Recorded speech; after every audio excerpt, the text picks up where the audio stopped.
अस्सलाम वालेकुम दोस्तों, जैसा कि आप जानते हैं कि मुहर्रम का महीना है।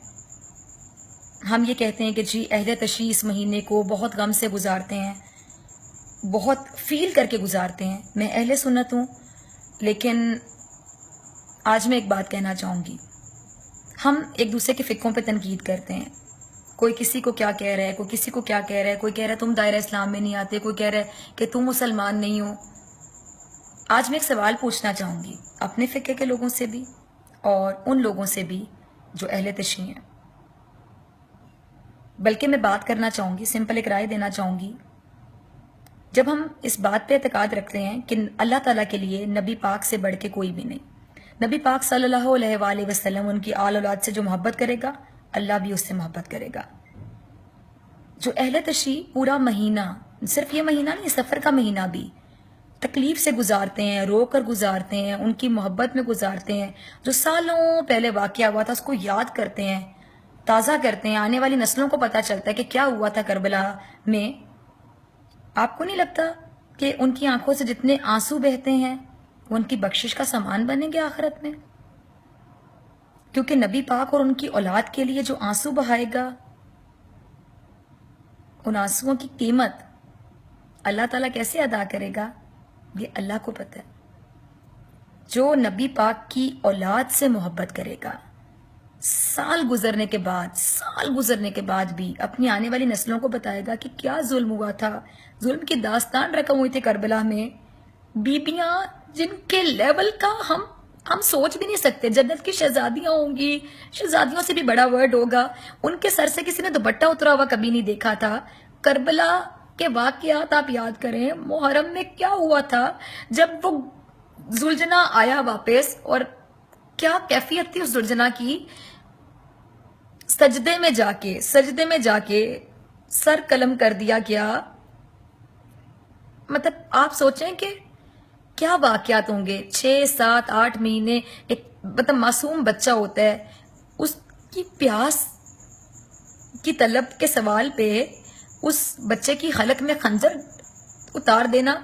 मतलब आप इन वाकयात को अगर कभी पढ़ें, आपके रोंगटे खड़े हो जाएंगे। जिसके दिल में थोड़ी सी भी मोहब्बत होगी ना नबी पाक सल्लल्लाहु अलैहि वसल्लम के लिए, उनकी आल औलाद के लिए, उसके रोंगटे खड़े हो जाएंगे। और आप इमेजिन करें कि नबी पाक सल्लल्लाहु अलैहि वसल्लम को डे फर्स्ट से पता था कि हज़रत इमाम हुसैन अलैहिस्सलाम की गर्दन कलम की जाएगी। करबला जाएंगे ये पूरा काफिला लेके, वहां पे इनको शहीद कर दिया जाएगा। उसके बाद मेरी नस्लों के साथ, इन बच्चियों के साथ क्या सलूक किया जाएगा। इनको कैदी बना के ले जाया जाएगा। फिर मेरी नस्ल में से एक, मेरा खून मेरा बताएगी कि मैं कौन हूँ। नबी पाक मेरे क्या लगते हैं, मैं किस खानदान की औरत हूँ। आप ये वाकयात अगर याद करें ना, आपके रोंगटे खड़े हो जाएंगे। और इन वाकयात को जब आप याद करते हैं तो, चाहे मैं अहले सुन्नत हूँ, मैं कहती हूँ कि ठीक है, इन वाकयात को याद करना चाहिए। हर साल हम याद करते हैं, तभी तो हमारी आने वाली नस्लों को पता चलता है कि करबला में क्या हुआ था।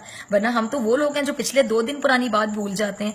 हमें पता होना चाहिए कि आखिर उन हस्तियों ने क्या कुर्बानियां दी थी। और हमारे साथ छोटी छोटी प्रॉब्लम्स होती हैं। हम कहते हैं कि अल्लाह ताला आपने हमारे साथ ये कर दिया, मैंने तो कुछ बुरा नहीं किया था, अल्लाह ताला आपको मेरा क्या बुरा लग गया। तो अल्लाह ताला को उन हस्तियों को क्या बुरा लगा? कुछ भी नहीं। उन हस्तियों ने जिंदगी में कभी गुनाह नहीं किए होंगे, मासूम हस्तियां थी वो, लेकिन अल्लाह ताला ने उनको कितनी बड़ी आजमाइश में डाला। हजरत इमाम हसन अलैहिस्सलाम की अगर बात करें, उनकी ज़ौजा ने उन्हें जहर दे दिया। और नबी पाक सल्लल्लाहु अलैहि वसल्लम हमेशा हजरत इमाम हसन के होंठों पे बोसा देते थे, हजरत इमाम हुसैन की गर्दन पे बोसा देते थे।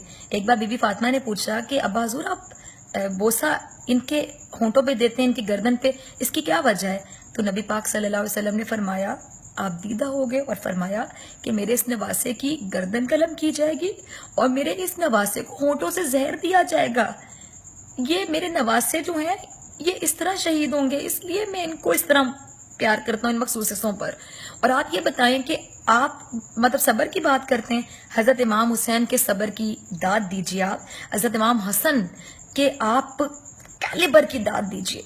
क्या क्या कैलिबर है, माफ करने का दर्जा देखिए कि बीवी ने जहर दे दिया और जहर पीने के बाद पूछते हैं, उस खातून से पूछते हैं कि तूने मेरे साथ ये किया, کیا میں تیرا اچھا شوہر نہ تھا؟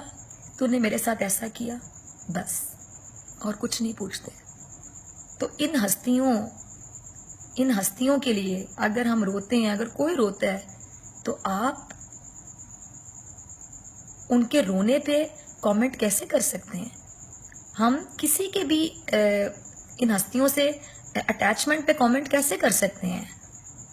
کوئی بھی سنی بھی رو سکتا ہے، کوئی شیعہ بھی رو سکتا ہے، لیکن اگر کوئی اٹیچڈ ہے ان ہستیوں کے ساتھ تو اس پہ ہم نیگیٹو کامنٹ کیسے دے سکتے ہیں؟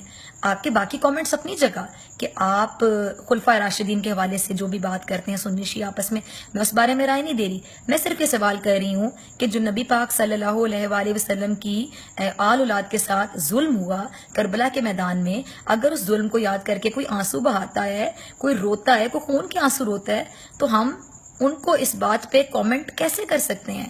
ہم نیگیٹو رائے کیسے دے سکتے ہیں کہ نبی کی اولاد کے لیے جو رو رہا ہے؟ میں تو کہتی ہوں اللہ آپ کو بھی توفیق دے، مجھے بھی توفیق دے کہ ہم ان کے لیے روئیں اور اللہ تعالیٰ ہمارے ان آنسوؤں کو بخشش کا سامان بنا دے. پلیز اس بات پہ ایک دوسرے کو کامنٹ کرنا چھوڑ دیں. نبی پاک کی اولاد کی محبت میں جو روتا ہے اس رونے کو سلام، اس تکلیف کو محسوس کرنے کو سلام. میں اہل سنت اور میں سلام کرتی ہوں سب کو جو نبی پاک کی آل اولاد کی تکلیف کو آج بھی اتنے سال گزرنے کے بعد فیل کرتا ہے اور اس تکلیف سے گزرتا ہے اپنی آنے